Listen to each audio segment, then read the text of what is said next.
There was a village nestled between two proud hills, with its back to the open savanna and its face to the rising sun. This village was called Turro, a place where baobab trees grew old with wisdom, and where every stone had a story.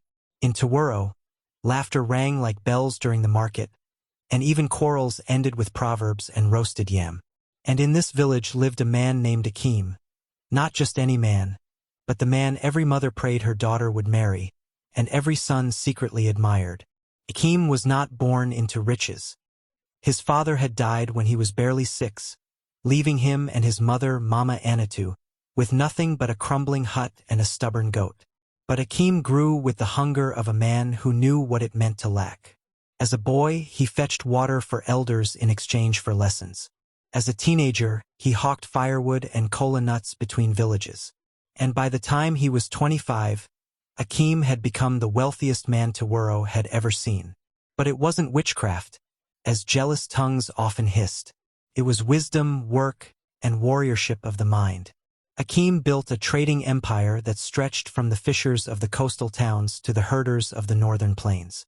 He traded yams in bulk, built grain stores, invested in cassava processing, and even owned 3 large trucks that ran goods between regional markets.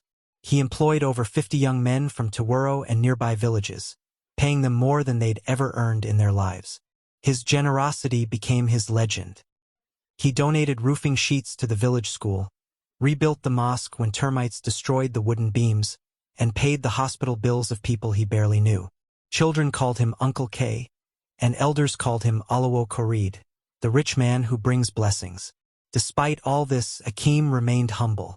He lived in a large but simple compound, surrounded by flowering hibiscus and a gurgling well. The only luxury he indulged in was a gleaming black motorcycle from Accra, but even that he shared freely. On market days, he gave free rides to old women with baskets of melon seeds. But above all, Akim was loyal to his mother. Mama Anatu, now graying but sharp as pepper, was the pillar of his life. It was said that Akim never made a business decision without first speaking to her. She didn't shout or boast. She sat on her bamboo chair, peeled groundnuts, and gave advice that could humble a king. "Akim," she often said, "if wealth does not stretch to touch others, then it is only a golden chain around your neck." And Akim listened. He helped his boyhood friends, some of whom had once mocked his barefoot hustling. He built stalls for those who struggled, co-signed loans for others, and forgave debts like they were pebbles. The women of Turro swooned, but Akim remained unmarried. Some said he was waiting for a sign. Others believed he had secretly taken a vow of celibacy. But the truth was simpler. He had not yet met the woman who stirred both his heart and his spirit. That was about to change. For one fateful market day, a woman arrived in Turro from the neighboring town of Agbik. Her name was Raya, and she had eyes like storm clouds and a smile that could melt goat butter. But where her beauty stopped, her greed began. And Akim, the most generous man in Turro, had no idea he had just opened his doors to a woman who saw him not as a husband, but as a treasure chest. It began like most ordinary days, sun high, sweat thick in the air, and drums echoing from the market square. Akim had come to inspect a new shipment of palm oil barrels at the Turro Central Market when he first saw Raya. She stood behind a table draped in Ankara cloth, arranging neatly wrapped soaps and jars of shea butter. Her skin was smooth like river stones after rainfall, and her smile, oh, that smile, could sell pepper to a farmer. But it was her confidence that caught Akim's attention. She wasn't fawning or flirty like many women who saw him approach. She barely looked his way, until he greeted her. "Good afternoon, seller of magic," Akim said with his usual warmth. She chuckled. "Good afternoon, buyer of flattery. Do you want shea butter or praise?" He laughed genuinely. That was the beginning. It turned out Raya had just moved to Turro from Agbik, her mother's hometown. She said she wanted a fresh start. She had saved up money to launch a beauty product line, and she was slowly gaining loyal customers. Akim, impressed, offered her a small space in one of his shops for free. She refused. "If I start on my feet, I'll walk better," she said. Akim admired that. Generosity without greed, a rare thing. or so he thought. They began to see each other often, sometimes at the market, sometimes at charity events Akim sponsored. He invited her to business meetings. She impressed him with her ideas, her ambition. She spoke of dreams, owning a beauty factory, exporting to cities, helping village girls learn to make their own creams. She was beautiful, yes, but she was also driven. Akim felt something stir. Over the next 2 years, their relationship blossomed. Raya became a regular face in Akim's compound. Mama Anatu was warm but watchful. She'd grown fond of the girl but said little. "Let your eyes be deeper than your ears," she once whispered to Akim after dinner. His friends were less subtle. "Brother," said Abu, his childhood friend, "that girl is fine, but she walks like someone weighing profit." "Just be careful," added Lanra, another close friend. "Don't let beauty paint over sense." But Akim waved them off. "She's not perfect, but she's smart. She wants to build, not beg." What they didn't know was that Akim was already planning. 6 months before the second anniversary of their courtship, he started building an extension to his home, a bridal suite. He hired dancers, drummers, and tailors from the city. He even bought a golden anklet from a trader in Kano. He was going to marry Raya. But just before he proposed, he did something else. Something nobody knew except Mama Anatu and his lawyer. He transferred the entirety of his wealth, properties, businesses, and accounts into his mother's name. "Why?" she asked, surprised. Akim replied with a smile that held no laughter. "Because Mama, love should be richer than gold. I just want to see if she loves me, not the gold around me." Mama Anatu looked at her son for a long time, then nodded. "Your father would be proud. May your heart not lead you to thirst in a river." A month later, beneath the shade of an old Irako tree, with the whole village dancing and goats bleating in excitement, Akim and Raya were married in a grand ceremony that people would talk about for years. Drummers played till their fingers bled. Food overflowed. And at sunset, the bride wore a coral-beaded crown as the women of Turro sang. "Beautiful bride, wife of a king, may your love last longer than the rain in Harmattan." Everyone clapped. But Mama Anatu, she just watched Raya smile. Too wide, too fast, like a woman who had just cracked open a treasure chest, only to find she couldn't read the language inside. The first 6 weeks of their marriage felt like a fairy tale. Raya wore her new title like a royal robe, the wife of Akim the Kind.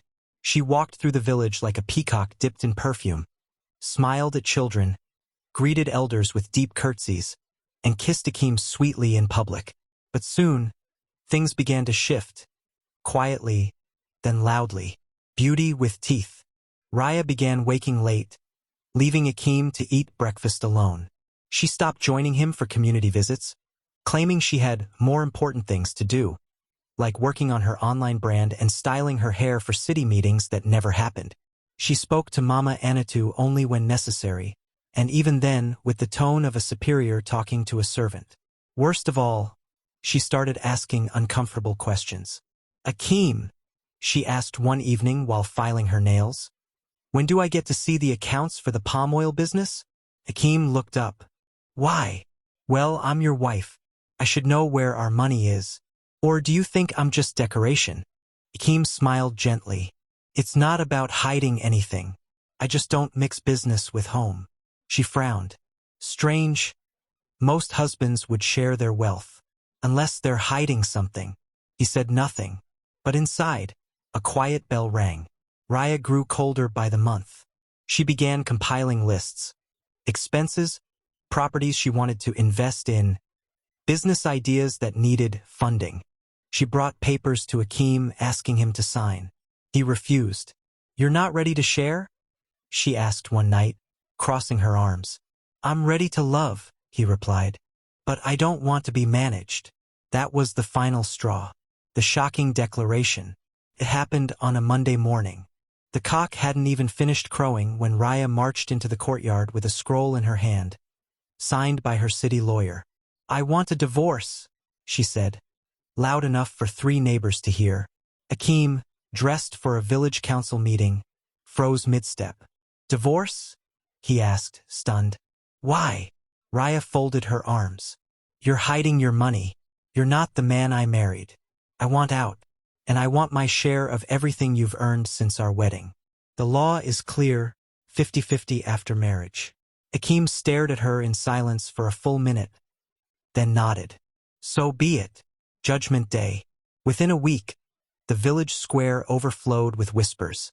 The king of Turro, Oba Bolahan III, summoned both parties before the elder's stool. Akim, said the king, do you agree to this divorce? Yes, Kabiisi, Akim replied. And you, Raya, you request half of your husband's postmarital wealth as dictated by Turro law? Raya stood confidently. Yes, my king. I deserve it. The king nodded to the village treasurer and record keeper, Parajai, a sharp man with books older than some trees. List the properties and wealth Akim has generated since the day of his wedding. Parajai cleared his throat. None. Gasps filled the air. Raya laughed bitterly. That's impossible. He owns shops, a farm, 2 oil trucks. The old man adjusted his glasses. Madam, all those were transferred to his mother, Mama Anatu, nearly a year before your marriage. Legally, he owns nothing. The king raised his staff. Then by law, if the husband has no postmarital wealth, but the wife does, her wealth shall be shared equally. The crowd erupted. Akim said nothing, but his face was stone. Raya's voice cracked. No, wait. That's not. Madam, the chief elder cut in. Do you not trust the law you came to use? The law cannot shift for selfish feet. Tears welled in her eyes. The villagers watched, unmoved. Her voice was small. I didn't mean to. I just wanted. But it was too late. The judgment was final. Half of Raya's wealth was handed to Akim. Everything she had worked for, or thought she had manipulated, slipped from her fingers like groundnut shells in the wind. That night, Raya packed her things in silence. No crowd came to say goodbye. Even the children who once admired her beauty now watched from behind fences. As she walked to the edge of the village, a few women whispered.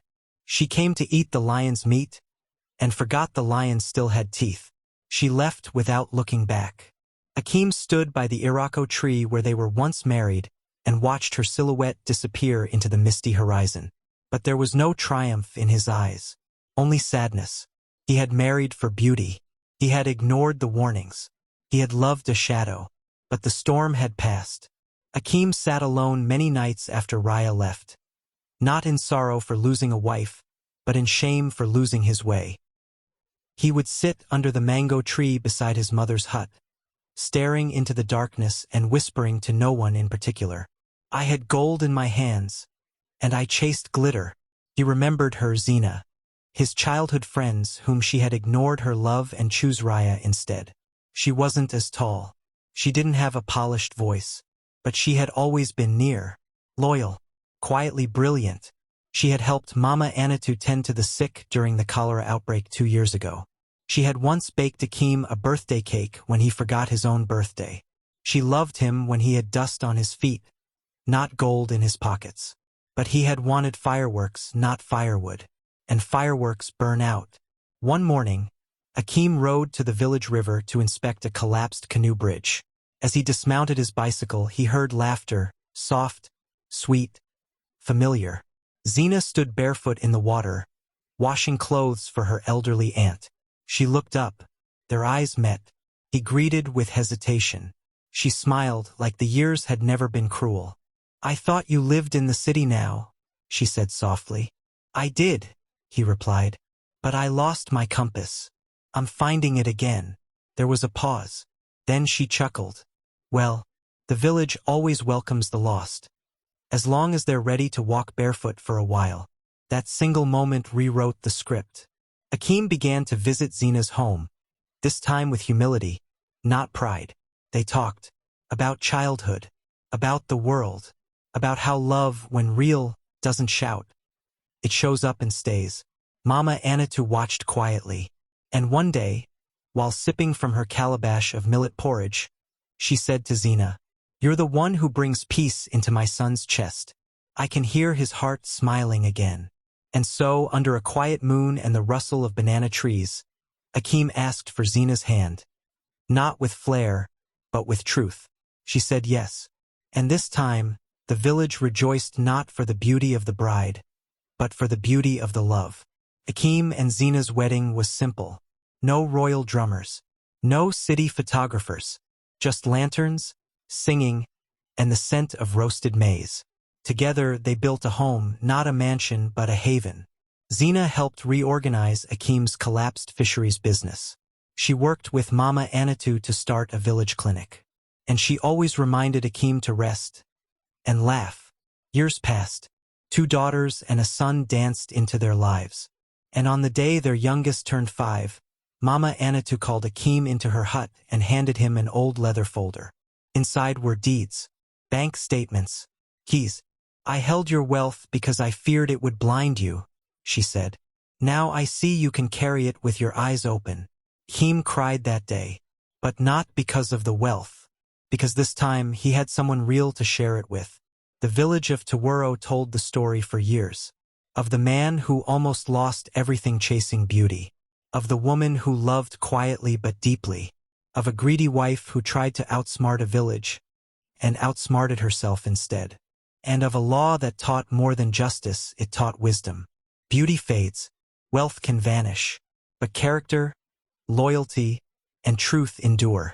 A house built on lies will collapse in sunlight, but a home built on love will survive every storm.